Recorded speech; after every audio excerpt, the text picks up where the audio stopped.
What's up, everyone? Welcome once again to the channel. It's your boy Luis, and today we're going to be talking about Miss Universe Cambodia 2025. And I'm so excited because they just crowned a new queen, Fiyata Nyari Sochata.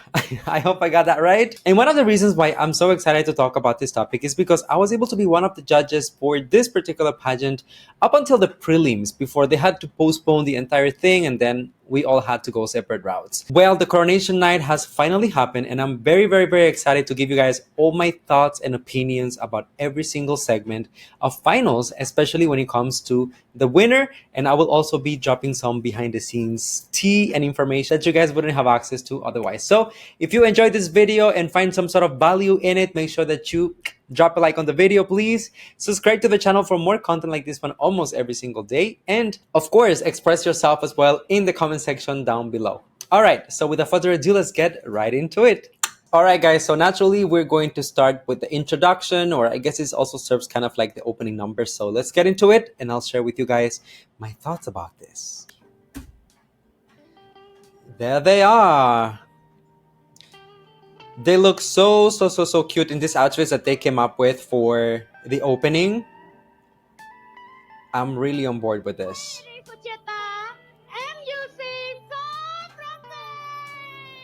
I want to give them a shout out because I think that the creativity for this little outfit was on point. I think that it looks so good. It looks futuristic, like there's, actual creativity and attention to detail that went into this. So props to the team. I know firsthand that the Miss Universe Cambodia team had a couple of setbacks because of the postponement of the pageant and a lot of financial loss in that sense. They even have to downsize the venue that they use for finals, as before they were in an arena. Now this is a TV studio, so it's smaller in that sense, but still they didn't compromise in the quality per se of what was being presented on stage. You have to give it to Fiyata, okay? She does know how to walk. She has the rhythm. She has the movement in the hips. She has that on-stage presence. She's very confident and beautiful. I mean, definitely a standout in her batch. I will give her that. Evening gown performance.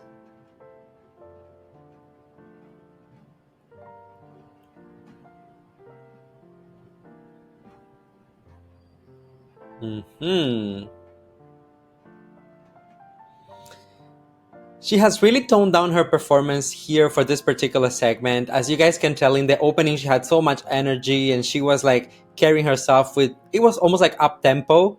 But this one, of course, evening gown, it's all about being regal, being classy, being elegant on stage.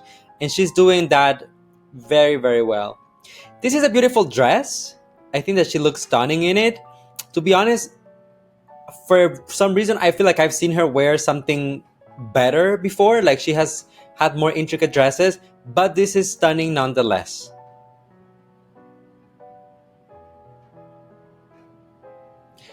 She has a little prop here with the rose. And look at the jewelry. Very good. Matching the dress as well.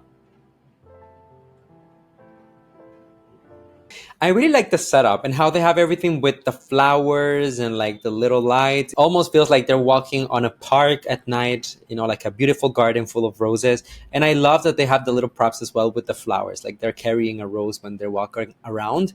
I mean, just to summarize everything that I said here, she looks incredible. Styling from the hair to the makeup, flawless. Jewelry and accessories, perfect. The dress, as I said, is not the favorite thing that I've seen her wear. It's not my favorite thing, but I think that it is enough of a standout for her to do really well in this particular segment. The performance, there isn't anything, to be honest, that I will change. I think that she did it very well. Didn't necessarily overdo it or try to push it too much, but sometimes that's better. I mean, when you have it, you don't need to force it so much, right? If it's there, the potential.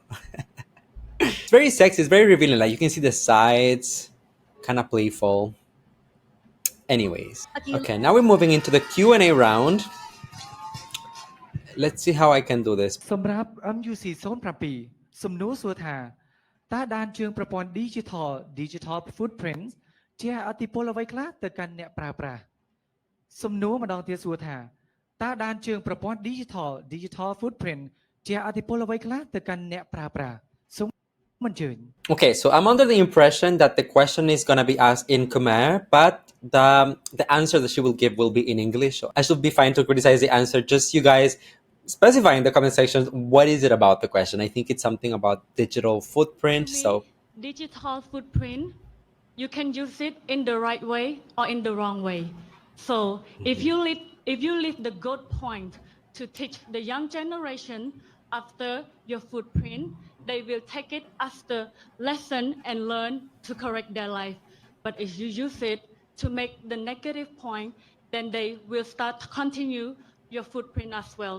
So to me, as someone who have made mistake in the past, I want to use my voice to make everything clear here that I'm in a better version of me, and I want everybody to believe in the second chance like me, that everything can change, and when you find yourself, you will unstoppable like me too. Thank you. okay, you know what? So I'm gonna criticize this as if it was a speech, given that I don't really understand the question that was asked, right? But I'm gonna say like it's kind of simple. The vocabulary I would say is kind of limited also, but it's still effective. She did talk about the pros and cons of the digital footprint and how we can learn from it to make something positive out of it, or we can let it define us and turn it into something negative. At the end of the day, I think that she brought it back to herself and she made it about, as a role model, I'm here and I want to make it clear, and just gave herself as an example of someone that has grown from that experience and the things that she has learned after having her own digital footprint online, which makes sense because she is a public figure. So if anyone will know about footprint, I think that it's precisely those people who are on the spotlight. So I think that she was in the right position to talk about this stuff. Okay, so we have another round of Q&A. This time must be the same question for everyone. សំណួរសួរថាតើអ្វីគឺជាគុណតម្លៃរបស់ស្ត្រីដែលអាចជួយឲ្យសង្គមមានភាពរីកចម្រើនសូមម្ដងទៀតតើអ្វីគឺជាគុណតម្លៃរបស់ស្ត្រីដែលអាចជួយឲ្យសង្គមរបស់យើងមានភាពរីកចម្រើនសូមគោរពអញ្ជើញ A proud great woman is not a woman that have a perfect life, but is someone that brave, compassion, strong, and can go through all her struggle and still believe in herself. And then her story can be inspiration to others. As myself, I also have gone through hard time in my past, but I never give up and I change pain into purpose. And through that, I found my power. And when you found your power, you will be rise shined. នាងខ្ញុំ Fiyata មានមោទនភាពដែលកើតជាកូនខ្មែរហើយនាងខ្ញុំសូមអរគុណដល់ក្តីស្រឡាញ់ពីប្រជាជនខ្មែរទាំងអស់ដូចគ្នាសូមអរគុណ Okay, so one thing about her that I have to acknowledge this is that, as I said, I don't feel like she has perhaps the broadest vocabulary or anything in English per se, but she's a good storyteller. She knows how to answer the question effectively, as in like in the very beginning she went and she attacked what it means to her strong, dignified Khmer woman, right? So she talked about those things, and then at the end of the day she brought it back to herself. So she always know how to link it back to herself to make herself look great in front of the audience or make herself look as a role model to the judges. So I think that's very, very clever of her. I wanted to point out, since we are here and in the very beginning of this Q&A, we could actually see the top three on stage. To be honest, I am so happy to see this top three because when I was doing the judging in Cambodia for the first part of the competition up until prelims, these were really the top three front runners for me. And I think that a lot of the other judges were also on the same page. I think that all of them deserved the title for different reasons, which I'm going to talk about in just a bit after we watch the coronation moment. I'll tell you more about that in just a bit, but I just want to say that I'm very, very happy to see that the three girls that I thought should be there actually made it that far. To the next Miss Universe competition. All right, this is it. Miss Universe Crowning moment. Cambodia 2025 is MUC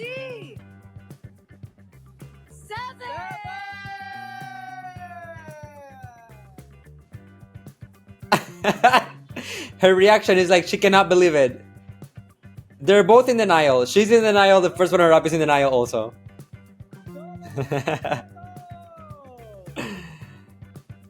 Please take your first walk as Miss Universe Cambodia.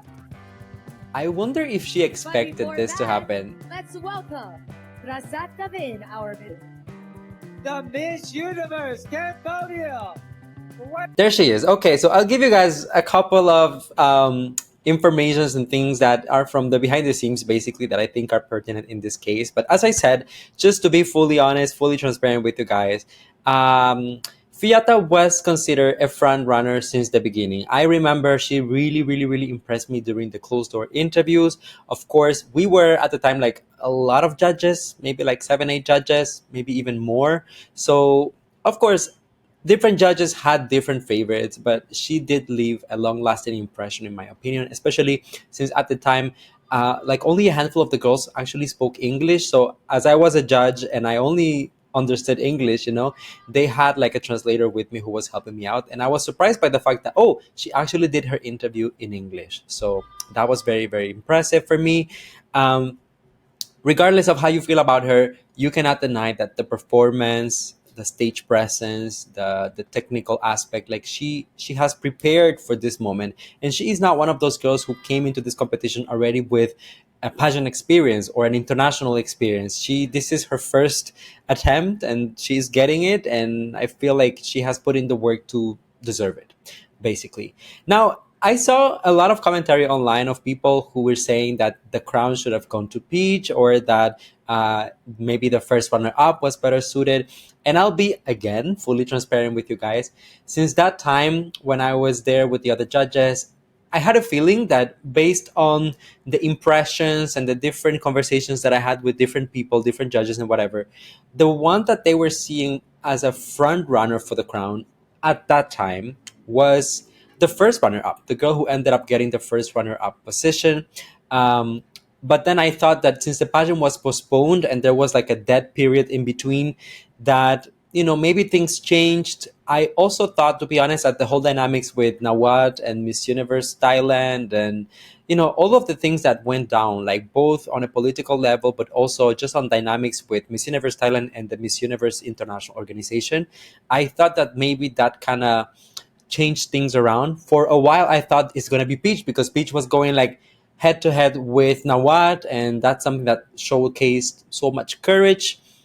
I don't know what the thing is with this. Maybe they didn't want to get overly political, so they didn't want to go with Peach, or I don't know. I don't know what to tell you, because I was not able to go back to the finals of Miss Universe Cambodia. All I can tell you is that I do think that you guys have a deserving winner. I do think that she is capable. I do think that she will do well in Thailand in terms of representing the country. Now, how much or how little will the politics play into this, and what are her chances of actually placing in Thailand? I guess that we'll see, because we're not longer just talking about the potential or the capacity of the candidate, but we're talking about politics, and not just like pageant politics, but we're talking about real life politics. So I guess we'll see. But let me know, you guys, how do you feel about Fiyata's performance? Let me know, how do you think she will do at Miss Universe? What do you think of my comments, my feedback, my opinion, and all of those things? I will be reading you, of course, in the comment section down below. If you made it up until this point and you enjoyed this, don't forget to drop a like, subscribe to the channel, please. We're almost at 300K here on the channel, and be part of the conversation down below. See you on the next one, and take it easy. Bye now.